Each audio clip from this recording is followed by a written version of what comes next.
Hello friends, welcome back to my channel. বিজয় পূজার সাতকাহনের নতুন একটি ভিডিওতে সকলকে স্বাগত জানাই। চলে এসেছি আরও একটা রেসিপি ভিডিও নিয়ে। আজকে আপনাদের সাথে শেয়ার করব বড়ি বোয়ালের ঝাল। তো দেখো, তার জন্য আমি বড় বড় করে বোয়াল মাছটা কেটে নিয়েছি, তাতে নুন হলুদ মাখিয়ে নিয়েছি। আর নিয়ে নিয়েছি লম্বা লম্বা করে কেটে রাখা বোয়াল মাছ। আর এখানে আছে নুন হলুদ, ধনে জিরে গুঁড়ো আর লঙ্কা গুঁড়ো। আর তার সাথে এখানে আছে আদা পেঁয়াজ জিরে লঙ্কা বাটা। তো এবার চলো মাছগুলোকে আমি মশলাটা মাখিয়ে নিই। মাছটাকে আমি ভাজবো না, এটা পুরোটাই কাঁচা তেলে রান্নাটা হবে। তো আমি প্রথমেই মশলাগুলোকে মাখিয়ে নেব মাছটার সাথে খুব ভালো করে। আর যেহেতু বোয়াল মাছ তেলে দিলে খুব ফোটে আর খুব ছিটকোয় তেলটা, তাই জন্য আমি এটাকে কাঁচাই রান্না করব। তো এর আগেও তোমাদের সাথে আমি বোয়াল মাছের আরও একটা রেসিপি শেয়ার করেছিলাম, সেটা হচ্ছে কলা পাতায় পাতুরি। আর আজকে করব বাঙালির খুব প্রিয় একটা রান্না, বড়ি বোয়ালের ঝাল, যেটা অনেক পুরনো দিনের রান্না। তো আমি এখানে এবার সব মশলাগুলোকে ভালো করে মাছটার সাথে মাখিয়ে নিচ্ছি।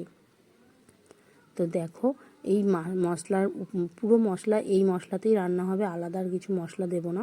তো ভালো করে আমি মশলাটাকে আগে মাছটার সাথে মাখিয়ে নিয়েছি, আর কিছুটা তেল এর মধ্যে দিয়েছি, আর বাকি তেলটা আমি কড়াইতে দিয়ে নেব। তো দেখো, মাছটা আমার মোটামুটি মাখানো হয়ে গেছে। আর কড়াইতে আমি তেল দিয়ে আগে আলুটাকে ভেজে নেব ভালোভাবে। তো চলো দেখতে থাকো। এবার আমি ভালো করে আলুটাকে ভেজে নেব। দেখে নাও, আমি লম্বা লম্বা করে আলু দিয়েছি, তোমাদের লোক অনুযায়ী তোমরা আলুটা দেবে। আমাদের ঘরের লোক কম, তাই জন্য আমি আলুটাও অল্প দিয়েছি। তো ভালো করে এবার আমি মাছগুলোকে এর মধ্যে ছেড়ে মশলা সমেত পুরোটাই দেব, দিয়ে এপিট ওপিট করে নেব মাছটিকে। তো দেখো, মাছটিকে আমি ভালো করে এই কাঁচা মাছটিকে আমি মশলা সমেত কড়াইতে দিয়ে দিয়েছি।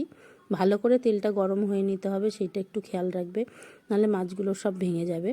তো সেই জন্য আমি আগে ভালো করে তেলটাকে গরম করে আলুটা ভেজে নিয়েছি এবং তারপরে এই মাছগুলোকে দিয়ে দিচ্ছি। এরপর আমি এর মধ্যে দিয়ে দেবো জল। যখন দেখবো মাছটা এপিট ওপিটটা লাল হয়ে গেছে, দেখো তোমরা মাছটা যে এপিট ওপিট লাল হয়ে গেছে সেটা বোঝাই যাচ্ছে। তো আমি এর মধ্যে আস্তে আস্তে এবার জলটা দিয়ে দেবো। দেখো, মশলা থেকে তেলটাও খুব তাড়াতাড়ি ছেড়ে গেছে। আর আমি এটা একটু গরম জল করে নিয়েছিলাম, তো তোমরা চাইলে ঠান্ডা জলও দিতে পারো, কিন্তু আমি গরম জল মাছে দিয়ে নেব। তো আমি এরপরে এবার আলুগুলো এর মধ্যে আস্তে আস্তে করে ছেড়ে দেবো। একদমই সহজ একটা রান্না, খুব চটজলদি হয়ে যায় আর খুবই টেস্টি একটা রান্না। ভাত দিয়ে তো অসাধারণ লাগে।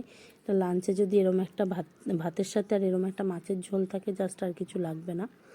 তো আর আমি তো এমনিতেও খুব বড়ি খেতে ভালোবাসি। তোমরা কারা কারা বড়ি খেতে ভালোবাসো অবশ্যই কমেন্ট করে জানাবে। আর এত অবধি যারা আমার ভিডিওটার সাথে ছিলে তাদেরকে সকলকে ধন্যবাদ। আর যারা প্রথমবার আমার চ্যানেলে আছো তারা প্লিজ অবশ্যই আমার চ্যানেলটিকে সাবস্ক্রাইব করে আমার পাশে থাকবে।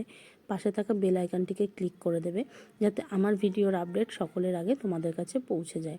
তো আমার মাছের ঝোলটা যখন মোটামুটি হয়েই এসছে প্রায়, দেখে নাও ঝোল কমে গেছে। এবার আমি এতে গরম মশলা দিয়ে রান্নাটা পুরোই কমপ্লিট করলাম।